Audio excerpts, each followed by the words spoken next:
চলো অবরোধ নিষেধের হালকা উপর ঝাপসা করে একটা রিভিউ দেওয়া যাক। এই গল্প নিয়ে নতুন করে কি আর বলবো, মারাত্মক লেভেলের একটি রোমান্টিক গল্প। আমাদের খাতরা লেখিকা বা অর্থাৎ তেজস্মী মুর্তজা তেজাপা ভেরি হেভি রোমান্টিক।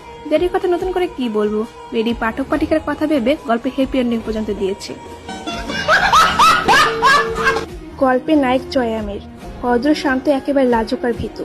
মেয়ে মানুষের দিকে চোখ তুলে তাকাই না, মারামারি খুন এসব একদমই পছন্দ করে না। রক্ত দেখলে ভয়ে কান্না করে যাওয়ার অবস্থা। ওর কথা ওঠে বসে, শেষে কিনা 2 বাচ্চার বাপ।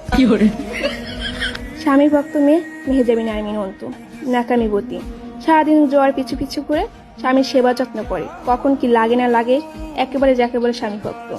আর জয়ের সাথে হামজাকে দেখলে জেলাস ফিল করে। অন্য মেয়ে হলো তো দুনিয়ায় ধ্বংস। শেষে 2 বাচ্চা জয়কে নিয়ে খুব সুখী। এসব মিলিয়ে আমাদের লেখিকা তেজাপা আমাদের মন রক্ষাতে হ্যাপি এন্ডিং দিয়েছে। রোমান্টিকে ভরপুর একেবারে ফানি একটি গল্প, কোনো দুঃখ নেই। এটা বলে সারাদিন শুধু হাসো আর হাসো, হাসতে হাসতে কান্না করে দাও, এতটুকুই।